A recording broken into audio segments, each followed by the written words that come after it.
दोस्तों हिस्ट्री और ज्योग्राफी के बाद मैं आज आपके सामने पॉलिटिकल साइंस का एक कंप्लीट सेट लेकर आया हूं और आप सभी से मेरी रिक्वेस्ट है मेरे दोस्तों कि आप इस क्लास को शुरू से लेकर अंत तक देखेंगे, क्योंकि मेरे दोस्तों इसे देखने के बाद आपको अंदाजा लग जाएगा कि आखिर हमारे एग्जाम में किस प्रकार से प्रश्न छपने वाले हैं। और एक बात बताना चाहूंगा कि अगर आप में से कोई स्टूडेंट्स है दोस्तों जो अभी तक कुछ भी तैयारी नहीं किया, तैयारी किए तो डर लग रहा है, मेरे दोस्तों आपके लिए बहुत ही बेहतरीन तरीके से कोर्स लॉन्च किया गया है, क्रैश कोर्स, जहां पे दोस्तों आपको सुबह दोपहर शाम को बेहतर तरीके से ऑनलाइन क्लास के माध्यम से मेरे दोस्तों आप लोगों को सिलेक्टेड क्वेश्चन प्रोवाइड किया जा रहा है सारे सब्जेक्ट में, जिसका फी ओनली 299 है, जहां पे दोस्तों आप बेहतर तरीके से हमारे साथ ऑनलाइन क्लास में जुड़ के आप अपने तैयारी को मजबूत कर सकते हैं। और हाँ, यहां तक ही नहीं मेरे भाई, बल्कि इस ऑनलाइन क्लास में आप लोगों को मेरे दोस्तों इस क्रैश कोर्स में आप लोगों को फ्री में 6000 प्लस आपको ऑब्जेक्टिव क्वेश्चन प्रोवाइड किया गया, और वो भी ऑनलाइन टेस्ट सीरीज।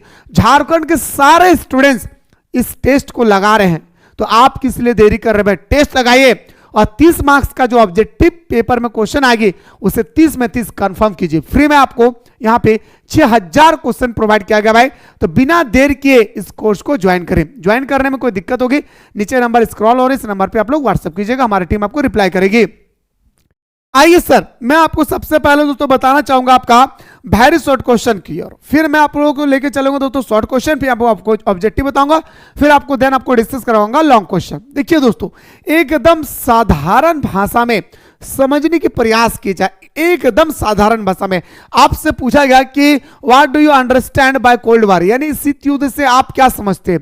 एकदम दोस्तों देसी भाषा में समझिए, दो देशों के बीच में ऐसी तनाव उत्पन्न होना जिससे लगे कि अब युद्ध हो सकता है लेकिन युद्ध ना होना, इससे हम लोग शीत युद्ध यानी कोल्ड वार के नाम से जानते हैं। कितना सिंपल है भाई, कि दो देशों के बीच में ऐसा तनाव उत्पन्न होना कि अब लगे कि युद्ध होने वाला है पर दोस्तों युद्ध ना होना, इससे हम लोग शीत युद्ध बोलते हैं भाई। ठीक है, जब दो देशों के बीच ऐसा स्थिति उत्पन्न हो जाए, ऐसा लगने लगे कि युद्ध होने वाला हो, वास्तव में युद्ध नहीं होता है, वातावरण तनावपूर्ण होता है परंतु युद्ध नहीं होता, इसे ही हम लोग शीत युद्ध कहते हैं। ठीक है, याद रखिएगा दोस्तों, आपके एग्जाम के अकॉर्डिंग ये बहुत इंपॉर्टेंट है, इसे आप लोग नोट डाउन कर लेंगे आप लोग अपने कॉपी पे। ठीक है, और मेरे भाई आपके क्वेश्चन पे आते हैं सर, भारत के प्रथम चुनाव आयुक्त कौन था भाई? भारत के प्रथम चुनाव आयुक्त आपके पूछा गया मेरे भाई, तो आपको बताना होगा सुकुमार। याद रखिए भाई, क्या बताना होगा? भारत के प्रथम चुनाव आयुक्त जो थे मेरे दोस्तों सुकुमार सेन, हमारा देश का भारत का हमारा प्रथम चुनाव आयुक्त था दोस्तों हमारा, याद रखिएगा, इलेक्शन कमीशन हमारा सुकुमार सेन। ठीक है, चलिए आपकी स्क्रीन पे अगला क्वेश्चन पे आते हैं सर, क्वेश्चन नंबर नेक्स्ट पे आते हैं। यूएनओ की सुरक्षा परिषद में कितने अस्थायी और कितने गैर अस्थायी है भाई? यानी दोस्तों आप सभी को पता है कि हमारा सिक्योरिटी काउंसिल, जिसे दुनिया का पुलिसमैन कहा जाता है भाई, याद रखिएगा इसमें टोटल हमारा 15 देश शामिल है भाई, 15 सदस्य देश शामिल है मेरे दोस्तों। 5 को हमारा होता है क्या सर? अस्थायी, और 10 को होता है सर हमारा अस्थायी। ये 5 को जो हमारा अस्थायी होती है दोस्तों, इसे आप लोग ट्रिक से याद रखिएगा, ABCFR, और इसी 5 देशों के पास वीटो पावर है भाई। क्या बोलेंगे सर? इसी 5 देशों के पास वीटो पावर है। ठीक है, तो सर ए से अमेरिका, बी से ब्रिटेन, सी से चाइना, एफ से फ्रांस, आर से रशिया। ए से अमेरिका, बी से Britain, China, France, Russia. ABCFR नहीं बोलते भाई, ABCD पढ़ो नहीं तो FIR कर देंगे। तो याद रखिए दोस्तों, हमारा 5 को सदस्य अस्थायी होता है और 10 को हमारा अस्थायी होती है भाई। ठीक है, चलिए आपकी स्क्रीन पे अगला क्वेश्चन है सर, यूएनओ का मुख्य उद्देश्य क्या है? ये क्वेश्चन तो मेरे दोस्तों आप अपने दिल के दरवाजे में बंद कर लीजिए भाई। याद रखिएगा, किसी को भी अगर दिल में बसा कर रखे तो इसे निकाल के इस क्वेश्चन को आप अपने दिल के दरवाजे पे बैठा लीजिए मेरे भाई। ये 2 नंबर का भी पूछेगा, 3 नंबर का भी पूछेगा, 5 नंबर का भी पूछेगा, इसलिए, और ऑब्जेक्टिव में 2 क्वेश्चन यहां से पूछेगा, इसलिए मेरे दोस्तों इसे आप लोग अपने दिल पे बसा ले भाई। क्या है क्वेश्चन? सुनेगा, यूएनओ का मुख्य उद्देश्य क्या है भाई? आप सभी को पता है कि 24 अक्टूबर 1945 को हमारे यूएनओ का गठन होती है और इसका मुख्यालय हमारा न्यूयॉर्क में है। ये सी है ना भाई, जिसमें जिनका 6 अंग होती है भाई। ठीक है, तो इसका मुख्य उद्देश्य क्या है? तो पहला इसका स्थापित करने का पहला उद्देश्य था दोस्तों विश्व में शांति एवं सुरक्षा स्थापित करना। क्या अगर आपसे पूछा जाएगा 2 मार्क्स का तो आप 2 ही पॉइंट दीजिएगा। ठीक है, मैं 2 पॉइंट एक्स्ट्रा लेकर आया हूं ताकि मेरे दोस्तों आप अच्छी तरह से समझ सके। ठीक है, तो विश्व में शांति एवं सुरक्षा स्थापित करना हमारा यूएनओ का स्थापना करने का, संगठन बनाने का मुख्य उद्देश्य क्या है? तो बताएंगे सर विश्व में शांति एवं सुरक्षा की स्थापना करना। दूसरा है सर विभिन्न राष्ट्रों के बीच संबंध एवं सहयोग की वृद्धि करना। आप सभी को पता होगा जब हमारा यूएनओ का गठन हुई थी उस समय हमारा ओनली 51 देश है, और आज दोस्तों देश जुड़ते जुड़ते जुड़ते जुड़ते आज हमारा पूरे विश्व में दोस्तों 193 देश शामिल हो चुकी है। कितना भाई? 193 देश शामिल हो चुकी है। ठीक है, तो वही कह रहा है कि विभिन्न राष्ट्रों के बीच जितने सारे देश हैं, विभिन्न राष्ट्रों के बीच संबंध को बनाए रखना और सहयोग जुटाना, यानी सर हमारा अगर कोई इनमें से गरीब देश है तो सारे देश दोस्तों थोड़ा थोड़ा मिलकर इसे गरीब देशों की मदद करेंगे। ठीक है, कुछ दिन पहले आप सभी को भली भांति पता होगा दोस्तों कि श्रीलंका में खाद्य संकट आ गई थी, जहां पे दोस्तों पेट्रोल 200 रुपया लीटर थे, आटा 100 रुपया किलो था, चीनी 150 रुपया किलो थी। वहीं पे दोस्तों हमारा विभिन्न प्रकार के देशों ने उनको मदद की ताकि जाके हमारा श्रीलंका की अर्थव्यवस्था मजबूत हो सके। ठीक है, चलिए अगला है सर अंतरराष्ट्रीय विवादों को शांतिपूर्ण तरीके से सुलझाना। कल दिन जाके दुनिया में कोई भी 2 देश या 3 देश या 2 से अधिक देशों के बीच में अगर युद्ध हो जाए तो इस युद्ध की भी शांति करने का काम किसका भाई? तो बताएंगे सर हमारे यूएनओ का। ठीक है, चौथा पूरे दुनिया की आर्थिक, सामाजिक, सांस्कृतिक आदि मानवीय समस्याओं के समाधान के लिए अंतर्राष्ट्रीय सहयोग प्राप्त करना। जैसे दोस्तों कुछ साल पहले हमारे विश्व में भयंकर कोरोना वायरस आया था, इस कोरोना वायरस का समाधान भी कौन करेगा भाई? हमारा यूएनओ। समझ रहे बात को? तो वही कह रहे हैं यहाँ पे कि पूरे दुनिया की आर्थिक, सामाजिक और सांस्कृतिक आदि मानवीय समस्याओं के समाधान के लिए अंतर्राष्ट्रीय सहयोग प्राप्त करना, यह सर आपका यूएनओ का मुख्य उद्देश्य। ठीक है, चलिए ये क्वेश्चन तो फिक्स भाई आपके पेपर में आ रहा है। अगला 35 सोवियत संघ की राजनीतिक व्यवस्था किस विचार पर आधारित है? देखिए दोस्तों जब हमारे शीत युद्ध की शुरुआत हुई और मेरे दोस्तों शीत युद्ध की शुरुआत के बाद शीत युद्ध का जब हमारा शुरुआत हुई और शीत युद्ध का अंत जब हुआ हमारा सोवियत संघ के विघटन के बाद 1991 को, तो पूरी दुनिया 2 देशों में विभक्त हो गया भाई। एक हमारा पूंजीवादी, एक समाजवादी। पूंजीवादी का नेतृत्व अमेरिका कर रहा था और समाजवादी दोस्तों याद रखेगा समाजवादी पार्टी का नेतृत्व कौन कर रहा था भाई? तो बताएंगे सर हमारा सोवियत संघ यानी हमारा यूएसएसआर। ठीक है, चलिए आपके स्क्रीन पर अगला क्वेश्चन है सर तिब्बत के कौन सा पारंपरिक नेता ने 1959 में भारत में शरण ली थी? तो बताएंगे सर चीन की तरफ से जब हमला होने लगा तिब्बत पर, तब दोस्तों यहां से एक बंदा भाग के हमारे देश पे आया शरण लेने के लिए, जिसका नाम था मेरे भाई क्या? तो बोलेंगे सर दलाई लामा। क्या नाम था मेरे भाई? तो बताएंगे सर दलाई लामा। क्या नाम था मेरे भाई? तो दलाई लामा। ये दलाई लामा दोस्तों तिब्बत का एक तरह का देखा जाए तो राजा था। जब चीन की तरफ से दोस्तों वहां पे हमला हुई तो ये भागते भागते दोस्तों भारत में आकर 1959 में शरण लिया भाई। ठीक है, चलिए गुरुजी आपकी स्क्रीन पे अगला क्वेश्चन मेरे दोस्तों है यहाँ पे आसियान में कितना देश है भाई? था ये नहीं पूछा गया भाई। आसियान में अभी वर्तमान में कितना देश है भाई? तो आपको बताना होगा 10 देश थे। ठीक है, देखिए दोस्तों अगर आपसे पूछा जाएगा कि देशों का नाम बताए भाई, अगर आपसे पूछा जाएगा भाई कि देशों का नाम बताए तो आपको बताना क्या भाई? ध्यान से देखेंगे Thailand, Singapore, Vietnam, Laos, Cambodia, Myanmar, Philippines, Brunei, 1 2 3 4 5 6 7 8। एक दोस्तों हमारा कंबोडिया होगा। ठीक है, यहाँ पे कंबोडिया का नाम नहीं दिया है। इस तरह से दोस्तों 10 देश शामिल है। और एक बात मैं बताना चाहूंगा, म्यांमार एक ऐसी देश है दोस्तों भारत का पड़ोसी देश जो हमारा आसियान में शामिल है भाई। इससे भी आप लोग याद रखें क्योंकि क्वेश्चन एग्जाम में पलट देता है भाई। ठीक है, तो याद रखिए आसियान में दोस्तों हमारा आसियान का मुख्यालय आप लोग कमेंट में बताएंगे। आसियान का गठन आप सभी को पता दोस्तों कि 8 अगस्त है ना भाई, 8 अगस्त 1967 में दोस्तों हमारा आसियान का गठन होती है भाई। ठीक है, चलिए आपकी स्क्रीन पे अगला क्वेश्चन पे आते हैं सर कि कांग्रेस पार्टी के संदर्भ में सिंडिकेट शब्द से आप क्या समझते हैं? देखिए दोस्तों सिंडिकेट का मतलब क्या होता है मैं आपको देसी भाषा में समझा रहा हूं, आप लोग समझने की प्रयास कीजिएगा। जब से हमारा कांग्रेस पार्टी का गठन हुआ, कब गठन हुआ भाई? 1885 को। मेरे दोस्तों 1885 से लेकर 1967 तक पूरा विश्व में नहीं बल्कि पूरे भारत में अगर कोई पार्टी का वर्चस्व था, कोई पार्टी का दबदबा थी तो वो था हमारा कांग्रेस पार्टी। ठीक है भाई, और इसी तरह से अगर आजाद हिंद की बात करें, आजाद भारत की अगर हम बात करें तो प्रथम चुनाव आयोग दोस्तों 1952 से लेकर के 1967 तक पूरा भारत में दोस्तों एक ही पार्टी का दबदबा रहा, जिस पार्टी का नाम था कांग्रेस पार्टी। अब 1967 में के दौरान दोस्तों हमारे इंदिरा गांधी भारत के राष्ट्रपति प्रधानमंत्री थे। अब इसी प्रधानमंत्री मेरे दोस्तों आप सभी को पता होगा कि कांग्रेस पार्टी छोटा मोटा नहीं बहुत बड़ी पार्टी है ना। तो कांग्रेस पार्टी के अंदर बहुत सारे नेता है भाई। ठीक है, तो बहुत सारे नेताओं के बीच में हमारा इंदिरा गांधी के विरोध में मेरे दोस्तों एक संगठन बनाई और इसी संगठन को दोस्तों क्या कहा गया? सिंडिकेट। सीधा भाषा में याद रखेगा भाई, देसी भाषा में याद रखेगा। आशा कर रहे हो भाई हमारे बहन तोनी हमारे बतवा बुझ गई भाई। ठीक है, अगला क्वेश्चन तोनी से कर गया भाई। अब सारा क्वेश्चन दोस्तों आपका 3 मार्क्स वाला है भाई, गौर से देखिएगा 3 मार्क्स वाला प्रश्न। क्या भाई, संयुक्त राष्ट्र संघ में वीटो का क्या मतलब है दोस्तों? आप सभी को पता है कि 5 देशों के पास हमारा वीटो पावर है sir. ABC, FR, America, Britain, China, France, Russia, इन 5 देशों के पास क्या भाई, तो बताएंगे सर वीटो पावर है। तो ये 5 देशों के पास जो वीटो पावर है वही कह रहा है कि वीटो पावर का महत्व क्या है ना भाई। मैंने आप लोगों को क्रैश कोर्स वाले या फाउंडेशन कोर्स वाले बड़ी प्यारा तरीके से दोस्तों आप लोगों को मैंने समझाया था भाई, ठीक है। फिर क्वेश्चन आएगा सर कि 1962 के भारत चीन युद्ध के परिणाम का संक्षेप में वर्णन करें। यानी आप सभी को पता है दोस्तों कि विश्व में 1960 के दशक में पूरा विश्व में भारत एकमात्र देश था जहां पे दोस्तों खाद्य संकट से भारत जूझ रही थी, ठीक है। तो 1962 में युद्ध हुआ था और दोस्तों ये भारत चीन के बीच में हुआ था। एक युद्ध और हुआ था दोस्तों 1965 में, ठीक है। तो 1962 के भारत चीन युद्ध के परिणाम, क्या परिणाम हुआ? अब भारत और चीन के बीच में दोस्तों 1962 में लड़ाई हो गया भाई, है ना। तो क्या परिणाम हुई इसके बारे में आपको वर्णन करना है भाई, ठीक है। चलिए आपकी स्क्रीन पे दोस्तों अगला क्वेश्चन है मंडल कमीशन, बहुत इंपॉर्टेंट भाई। मंडल कमीशन यानी मंडल आयोग पर एक संक्षिप्त टिप्पणी लिखिए, बहुत इंपॉर्टेंट है भाई।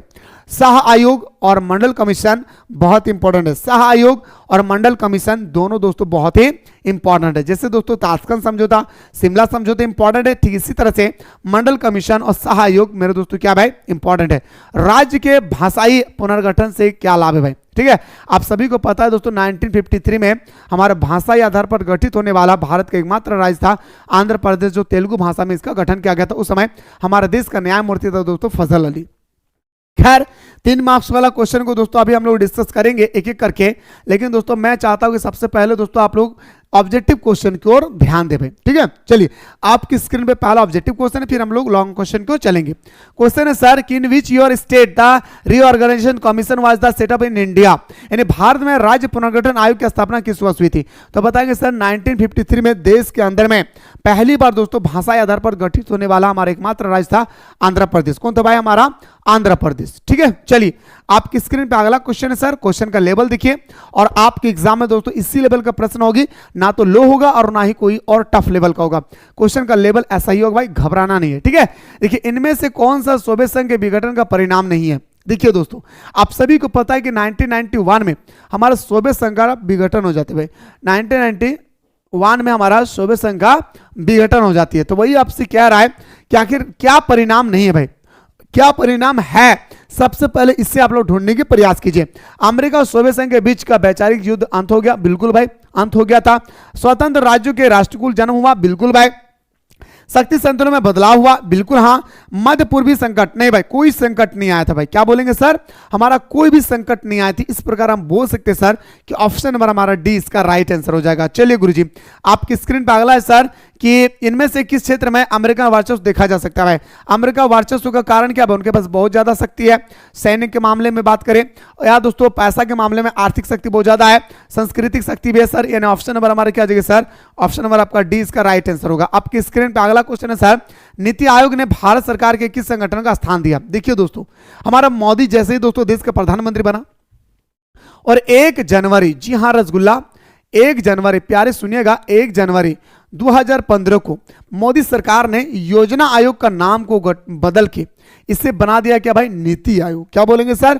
मोदी सरकार ने दोस्तों 1 जनवरी 2015 को हमारे देश में जो योजना आयोग चल रही थी इसे समाप्त करके मेरे दोस्तों इसे नीति आयोग का नाम दिया गया। अब फिर योजना आयोग का मेरे दोस्तों गठन कब हुआ था? तो बताएंगे सर योजना कमीशन की अगर हम बात करें तो मेरे लाडला ये 1950 में हमारा गठन हुई थी। दूसरी बात आप लोग यहाँ पे याद रखिएगा कि योजना आयोग पूछे या नीति आयोग पूछे, दोनों का अगर हम बात करें दोस्तों अध्यक्ष जो होती है वो देश का प्रधानमंत्री होता है, इसे भी आप लोग याद रखिएगा, ठीक है। चलिए गुरुजी आपकी स्क्रीन पे अगला क्वेश्चन पे आते हैं दोस्तों। क्वेश्चन नंबर नेक्स्ट पे आते हैं, बांग्लादेश किस वर्ष आजाद हुआ? देखिए दोस्तों 1971 को हमारा बांग्लादेश आजाद होती है भाई, याद रखिएगा। जिसे हम लोग दोस्तों पिछले जमाने में के लोग बोलते थे क्या मेरे भाई? पश्चिमी पाकिस्तान। क्या बोलते थे सर? पश्चिमी पाकिस्तान, जिसका उदय हुआ 1971 में और जिसका नाम बदल के रखा था मेरे भाई क्या? बांग्लादेश, ठीक है। चलिए अगला क्वेश्चन पे आते हैं। क्वेश्चन नंबर नेक्स्ट है सर, बंबई योजना का उद्देश्य। मेरे भाई बहुत इंपॉर्टेंट, थोड़ा गौर से सुनिएगा। क्रैश कोर्स और फाउंडेशन कोर्स वाले थोड़ा प्लीज सुनिएगा मेरे दोस्तों। अगर मैं आपको बंबई प्लान योजना के बारे में अगर आपको नहीं बताया हूं, मुझे तो लगता है कि मैं बता चुका हूं, ठीक है। अगर मैं नहीं बताया by chance, foundation crash course, दोनों को बोल रहा हूं। तो आप लोग हमारा पर्सनल व्हाट्सएप ग्रुप जो है वहां पे व्हाट्सएप कीजिएगा। मैं दोस्तों इस क्वेश्चन को बताऊंगा भाई, क्यों? क्योंकि ये क्वेश्चन सब्जेक्टिव में 3 मार्क्स का आपका पेपर में छपेगा नहीं, एकदम 16 फरवरी के पेपर में 100% छप रहा है भाई ये बॉम्बे प्लान योजना। तो अगर मैं नहीं बताया तो कमेंट में जरूर बताइएगा, यानी पर्सनल व्हाट्सएप ग्रुप में, ठीक है। चलिए, तो बॉम्बे योजना का उद्देश्य क्या था दोस्तों? तो क्वेश्चन नंबर 6 का बताएंगे सर, बॉम्बे योजना का उद्देश्य था सरकार को औद्योगिक और आर्थिक निवेश के क्षेत्र में बड़े कदम उठाने चाहिए। ऑप्शन नंबर हमारा बिल्कुल सही तो हो जाएगा सर, क्या? बी हमारा राइट आंसर हो जाएगी। चलिए गुरुजी, आपकी स्क्रीन पे अगला है सर, प्रथम पंचवर्षीय योजना का उद्देश्य क्या था? तो प्रथम पंचवर्षीय योजना का उद्देश्य था दोस्तों हमारा, याद रहे, कृषि पर जोर देना। क्या मेरे भाई? कृषि पर जोर देना। और एक बात बताना चाहूंगा कि मेरे दोस्तों, अगर आपसे पूछा जाएगा कि प्रथम पंचवर्षीय योजना किस मॉडल पर आधारित था, तो पीसी महालनोबिस मॉडल पर आधारित था। प्रथम पंचवर्षीय योजना किस मॉडल पर आधारित था? तो पीसी महालनोबिस मॉडल पर आधारित था। मेरे दोस्तों, अगर आपसे पूछा जाएगा कि ये जो पंचवर्षीय योजना है किस देश से लिया गया है, तो बताएंगे सर रशिया से, रूस से लिया गया है। कहां से लिया गया भाई? तो रूस से लिया गया है। दूसरी बात याद रखिएगा दोस्तों, ये प्रथम पंचवर्षीय योजना का अगर आपसे कार्यकाल पूछा जाएगा तो दोस्तों आपको बताना होगा कि हमारा 1951 से लेकर 1956 तक हुई थे भाई। इसे भी आप लोग दोस्तों क्या करें भाई, याद रखिएगा, ठीक है। चलिए गुरुजी, आपकी स्क्रीन पे अगला क्वेश्चन है सर, फ्राक्का समझौता किन 2 देशों के बीच में स्थित है? देखिए दोस्तों, फ्राक्का समझौता एक तरह का देखा जाए तो हमारा जल विवाद है भाई। फ्राक्का समझौता क्या भाई? एक तरह का देखा जाए तो जल विवाद है दोस्तों। तो फ्राक्का समझौता भारत और बांग्लादेश के बीच में स्थित है भाई, ठीक है। चलिए, आपकी स्क्रीन पे अगला क्वेश्चन पे आते सर, ऊर्जा संरक्षण विधेयक किस वर्ष पारित किया गया? एनर्जी आपसे पूछा गया दोस्तों कि ऊर्जा संरक्षण विधेयक किस वर्ष पारित किया गया? 2000, 2001, 2002 या 2003 में? ये आपसे यहाँ पे फटाफट दोस्तों आपसे पूछा गया है। तो बताएंगे सर, ऊर्जा संरक्षण विधेयक जो पास हुआ था वो 2001 में पास हुआ था। कब हुआ था भाई पास? तो 2001 में पास हुआ था, ठीक है। चलिए, आपसे पूछा गया दोस्तों, सीमांत गांधी के नाम से किसे जाना जाता है? देखिए दोस्तों, अगर आप पॉलिटिकल साइंस लिए तो कम से कम आपको इतना पता होना चाहिए कि महात्मा गांधी को नंगा फकीर बोलते हैं। उड़ान परी के नाम से किसे जानते हैं भाई? आप लोग कमेंट में बताएंगे। रावलपिंडी एक्सप्रेस के नाम से किसे जानते हैं? आप लोग बताएंगे। चाचा नेहरू, याद रखिएगा, चाचा नेहरू के नाम से हम लोग किसको जानते हैं दोस्तों? इससे आपको याद रखना होगा भाई, ठीक है। युवा दिवस किसके जन्मदिन के अवसर पर मनाते हैं? ये भी आप लोगों को याद रखना होगा, ठीक है। इसी तरह से दोस्तों यहाँ पे आपसे पूछा गया कि सीमांत गांधी के नाम से कौन जाना जाता है भाई? खान अब्दुल गफ्फर खान। क्या बोलेंगे सर? खान अब्दुल गफ्फर खान। जैसे दोस्तों सरदार वल्लभ भाई पटेल को हम लोग लौह पुरुष के नाम से जानते हैं भाई। क्या बोलेंगे सर? सरदार पटेल को दोस्तों हम लोग लौह पुरुष के नाम से जानते हैं। फिर से सुनिए, सरदार पटेल को दोस्तों हम लोग लौह पुरुष के नाम से जानते हैं। आपकी स्क्रीन पे अगला क्वेश्चन है दादा, आपकी स्क्रीन पे अगला प्रश्न है मेरे भाई कि किन देशों ने अंटार्कटिका चार्टर पर हस्ताक्षर किए थे? खतरनाक क्वेश्चन। आखिर वो कौन सा देश था मेरे दोस्तों जो अंटार्कटिका चार्टर पर हस्ताक्षर किया था? तो बताएंगे सर, एकमात्र देश था जिनके पास वीटो पावर था भाई, हमारा अमेरिका और ब्रिटेन। अमेरिका और ब्रिटेन 2 देशों के पास वीटो पावर है भाई, और ये वीटो पावर के बारे में दोस्तों आपको नॉलेज होना चाहिए। और अंटार्कटिक चार्टर पर दोस्तों ये हस्ताक्षर करने वाला मेरे दोस्तों याद रखे 2 देश था। अगला क्वेश्चन है सर, पंचशील समझौता। मेरे भाई, अगर आप में से कोई स्टूडेंट दोस्तों चाहते कि सर मुझे 5 मार्क्स चाहिए, तो मेरा एक बात सुन लीजिए मेरे दोस्तों, आपके एग्जाम में एक प्रश्न आएगी, पंचशील समझौता किसे कहते हैं और पंचशील समझौता का उद्देश्य क्या था, इसके बारे में वर्णन करें। आपके पेपर में 5 मार्क्स का क्वेश्चन छपेगी। यकीन मानिए मेरे लाडला, आपके पेपर में 5 मार्क्स का क्वेश्चन छपेगा। मेरे दोस्तों, पंचशील समझौता में 5 को सिद्धांत दिया गया था। पंडित जवाहरलाल नेहरू भारत की तरफ से और चीन की तरफ से दोस्तों हमारा चाओ इन लाई। क्या बोलेंगे सर?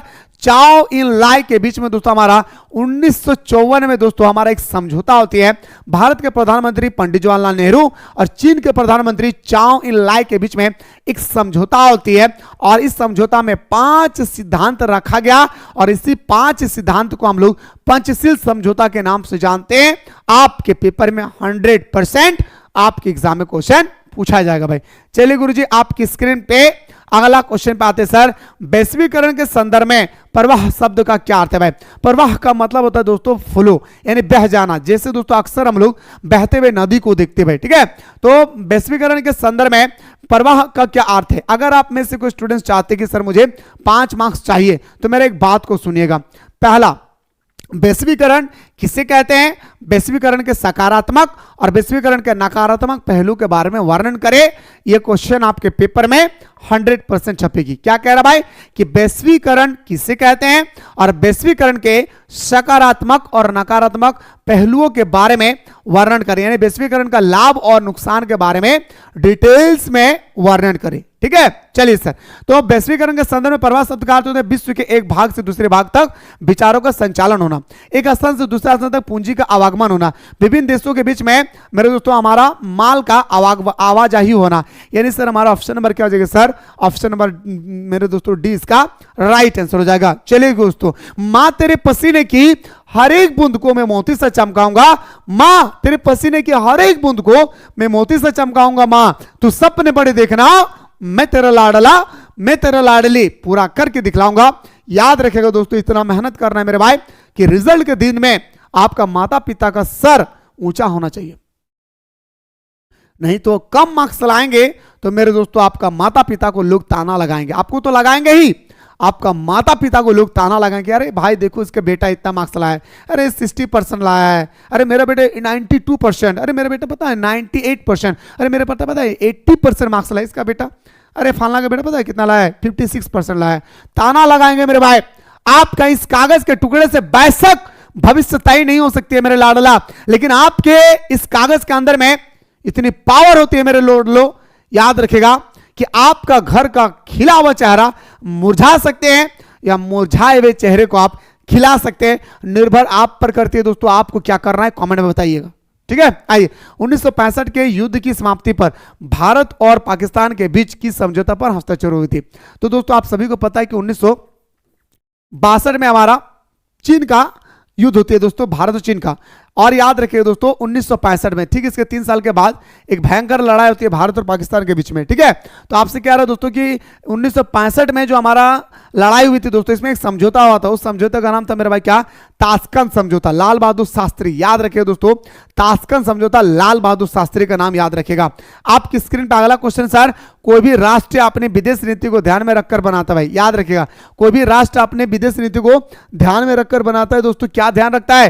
राष्ट्र हित को ध्यान में रखकर बनाता है कि हम ऐसा राष्ट्र नीति को, राष्ट्रीय विदेश नीति को अपनाएंगे ताकि हमारे देश का दोस्तों कोई नुकसान ना हो। भाई चलिए आपकी स्क्रीन पर अगला क्वेश्चन है सर, भारत ने 1968 की परमाणु अपर्सा संधि पर हस्ताक्षर क्यों नहीं किया था? आप सभी को पता है दोस्तों कि भारत ने दोस्तों हमारा परमाणु परीक्षण किया था, परमाणु बनाया था भाई, और उस पर दोस्तों उन्होंने हस्ताक्षर नहीं किए थे, बाकी दुनिया के सभी देश कर रहे थे।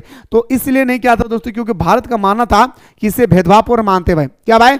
कि भारत का मानना था कि इसे आप लोग भेदभावपूर्ण मानते हैं, इसलिए मैं इस पर सिग्नेचर नहीं करूंगा। ठीक है, चलिए अगला क्वेश्चन पे आते सर, खुले द्वार की नीति किसने अपनाया था? चीन ने अपनाया था भाई। याद रखिएगा, क्या बोलेंगे सर? एक मेखला एक घर या एक मेखला का भी जो ये जो सिद्धांत है ये भी चीन का ही देन है। एक राज एक मेखला का सिद्धांत भी दोस्तों चीन नहीं दिया था, इसे भी याद रखिएगा। ठीक है, चलिए आपकी स्क्रीन पे अगला क्वेश्चन है सर, राष्ट्रीय आपातकाल किस वर्ष घोषित किया गया? सबसे पहले तो आप लोग जाने दोस्तों ये आपातकाल जो शब्द है भाई, ये आपका कहां से लिया गया भाई? तो बताएंगे सर जम गई मनी, जर्मनी। यानी दोस्तों आपातकाल की स्थिति हमारे देश के संविधान में कहां से लिया गया है? जर्मनी से। अगर आपसे पूछा जाएगा कि संसदीय प्रणाली कहां से लिया गया है? अफ्रीका से। अगर आपसे पूछा जाएगा कि राज्य के नीति निर्देशक सिद्धांत कहां से लिया गया? आयरलैंड से। अगर आपसे पूछा जाएगा कि मौलिक अधिकार कहां से लिया गया? अमेरिका से। अगर आपसे पूछा जाएगा कि मौलिक कर्तव्य कहां से लिया गया? रूस से। अगर आपसे संघात्मक व्यवस्था की बात पूछे तो कनाडा से। इतना सारा याद रखेगा। साथ ही साथ संसदीय प्रणाली कहां से लिया गया? ब्रिटेन से। संघ सूची, राज्य सूची, समवर्ती सूची कहां से लिया गया है? ऑस्ट्रेलिया से। इतना सारा मेरे दोस्तों आपको ब्रेन में सेटअप करके रखना है, क्योंकि एग्जाम में कहीं से भी क्वेश्चन आए लाडला 30 में 30, एकदम एक मार्क्स भी इधर उधर हिलना नहीं चाहिए। ठीक है, इसलिए तो बार बार कह रहा हूं भाई कि आप में से कोई स्टूडेंट्स अगर क्रैश कोर्स को ज्वाइन किए हैं तो यहां पे मैं जितना सारा मेरे दोस्तों आप लोगों के लिए यहां पे मैं प्रोवाइड किया हूं टेस्ट सीरीज, उसे आप लोग हर दिन टेस्ट लगाइए, चाहे चैप्टर वाइज हो, मॉडल पेपर हो, पीवाईक्यू हो, टेस्ट जरूर लगाए।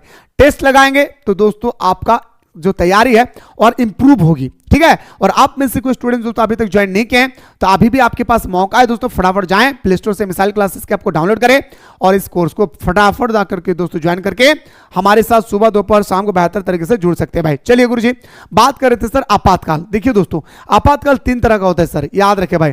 हमारा आपातकाल दोस्तों याद रखेगा, हमारा एक आपातकाल होता है 1952 में, सॉरी 1952 में अनुच्छेद नंबर भाई, सॉरी भाई, अनुच्छेद नंबर 352, ठीक है, अनुच्छेद नंबर 356 और अनुच्छेद नंबर 360। मेरे दोस्तों ये हमारा बोला जाता है राष्ट्रपति शासन, याद रखेगा। 356 को दोस्तों हम लोग कभी कभी से राष्ट्रपति शासन भी मानते हैं भाई, ठीक है। तो वही कह रहा है सर, हाँ थोड़ा गौर से सुनिएगा भाई। तो राष्ट्रीय आपातकाल किस वर्ष घोषित किया गया था? याद रखिए दोस्तों 1975 में। क्या बोलेंगे सर? 1975 में, ठीक है। क्या बोलेंगे भाई? 1975 में, देश के प्रधानमंत्री इंदिरा गांधी के समय भाई, ठीक है। इससे भी आप लोग याद रखिएगा। अगला क्वेश्चन है सर, भारत सरकार द्वारा राजा महाराजाओं को दिए जाने वाले विशेष अधिकार को क्या कहा जाता था सर? Privy purse. और दोस्तों, और इंदिरा गांधी ने प्रिवी पर्स को समाप्त कर दिया था, याद रखिएगा भाई। क्या बोलेंगे सर? इंदिरा गांधी ने दोस्तों प्रिवी पर्स को समाप्त करते। एक बात याद रखिएगा, 2 मार्क्स का क्वेश्चन आएगा, प्लीज सुन लीजिए भाई, प्लीज रिक्वेस्ट है भाई सुन लीजिए। ये क्वेश्चन आएगा कि प्रिवी पर्स किसे कहते हैं, ठीक है। तो आपको डेफिनेशन यहीं से देना है कि भारत सरकार द्वारा राजा महाराजाओं को दिए जाने वाले विशेष अधिकारों को प्रिवी पर्स कहा जाता था। एकदम दोस्तों कंठस्थ कर लीजिए कि आपके पेपर में ये क्वेश्चन 100% छप रहा है भाई, 2 मार्क्स का, ज्यादा नहीं, ठीक है। अगला कि 1962 में देश ने क्यूबा में परमाणु मिसाइल तैनात किया था। आखिर दोस्तों 1962 में क्यूबा में दोस्तों किसने मिसाइल तैनात किया था? तो सोवियत संघ ने। किसने किया था भाई? सोवियत संघ ने। इसके पीछे बहुत बड़ी एक लॉन्ग स्टोरी जो आधा घंटा लगेगा सुनने में, जो फाउंडेशन कोर्स से है उनको मैंने सुनाया था चैप्टर नंबर 2 में पॉलिटिकल साइंस का, बुक नंबर 1 में, ठीक है। चलिए आपकी स्क्रीन पे अगला क्वेश्चन पे आते हैं सर, शिमला समझौता, है ना भाई। शिमला समझौता होता है दोस्तों हमारा 3 जुलाई 1972 को। भारत की तरफ से इंदिरा गांधी और पाकिस्तान की तरफ से जुल्फिकर अली भुट्टो, नाम याद रखिएगा भाई। 3 जुलाई 1972 को भारत और पाकिस्तान के बीच में शिमला समझौता होता है। और इस शिमला समझौता में भारत के तरफ से भारत के प्रधानमंत्री इंदिरा गांधी और पाकिस्तान की तरफ से दोस्तों हमारा कौन था भाई? तो बताएंगे सर हमारा जुल्फिकर अली भुट्टो। याद रखिएगा भाई, भूलिएगा नहीं, बहुत इंपॉर्टेंट है भाई। आपकी स्क्रीन पर अगला है सर, प्रथम गुट निरपेक्ष सम्मेलन कहां आयोजित किया गया था? प्रथम गुट निरपेक्ष सम्मेलन 1961 में बेलग्रेड में दोस्तों क्या गया था? हमारा आयोजित किया गया था, ठीक है। ऑप्शन नंबर हमारा बिल्कुल सही तो हो जाएगा सर, क्या? सी हमारा राइट आंसर होगा। आपकी स्क्रीन पर अगला है सर, बॉम्ब सेफ का मतलब क्या है? कभी कभी दोस्तों पॉलिटिकल साइंस में भी फुल फॉर्म पूछ लिया जाता है भाई, ठीक है। जैसे इकोनॉमिक्स में पूछा जाता है ना भाई, जैसे आपका सोशियोलॉजी में पूछा जाता है, वैसे आपका यहाँ पे भी पूछ लिया जाता है। बॉम्ब सेफ का मतलब क्या भाई? तो बॉम्ब सेफ का मतलब आपको बताना होगा दोस्तों कि आखिरकार हमारा बॉम्ब सेफ का मतलब क्या होता है? बताएंगे sir, backward and minority communities employees federation, यानी सर पिछड़ा और अल्पसंख्यक समुदाय कर्मचारी महासंघ। ऑप्शन नंबर आपका ए इसका राइट आंसर होगा। आपकी स्क्रीन पर अगला क्वेश्चन है सर, वैश्वीकरण से राज्य की क्षमता में होती है भाई। वैश्वीकरण से राज्य की क्षमता में क्या होता है भाई? तो बताएंगे सर कमी आती है भाई। क्या बोलेंगे सर?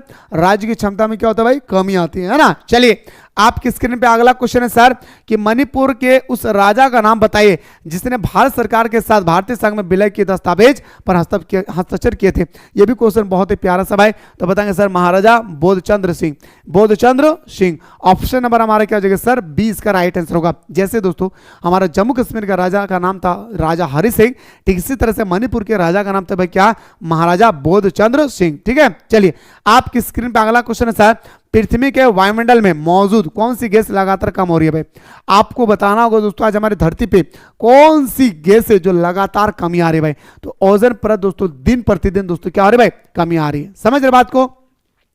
चलिए गुरुजी, अब कमी क्यों आ रही है दोस्तों? आप सभी को पता है कि क्लोरोफ्लोरोकार्बन यानी CFC carbon, carbon monoxide, carbon dioxide की लेवल ज्यादा से ज्यादा बढ़ रहे, पेड़ों की ज्यादा कटाई कर रहे हैं, है ना। चलिए आपकी स्क्रीन पे अगला है सर, ग्लोबल वार्मिंग के लिए कौन से गैस जिम्मेदार है? अभी तो बताए सर कि ग्लोबल वार्मिंग के लिए हमारा जिम्मेदार गैस है दोस्तों carbon dioxide, methane gas, chlorofluoro, carbon monoxide भाई, कार्बन मोनोऑक्साइड। याद रखिएगा।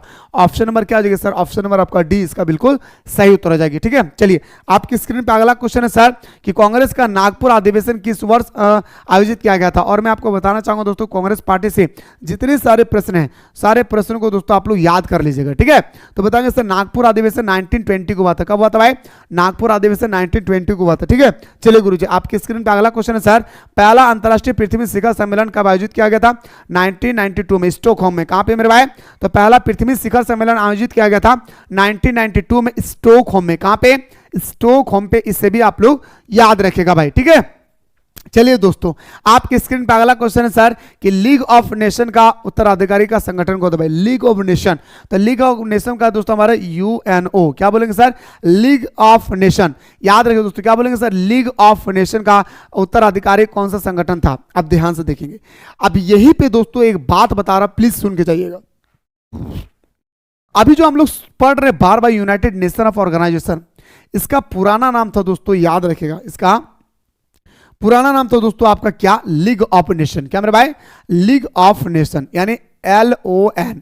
और इससे बनाया गया कब दोस्तों? हमारा 1900, जब हमारा प्रथम विश्व युद्ध हुआ था दोस्तों 1914 से 1918 की, मुझे एग्जैक्ट डेट याद नहीं है, बस मैं आपको इतना बताना चाहूंगा कि दोस्तों 1914 से लेकर 1918 के बीच में ये बनाया गया था लीग ऑफ नेशन, ठीक है, जिससे दोस्तों हम लोग मानते भाई क्या? लीग ऑफ नेशन, ठीक है।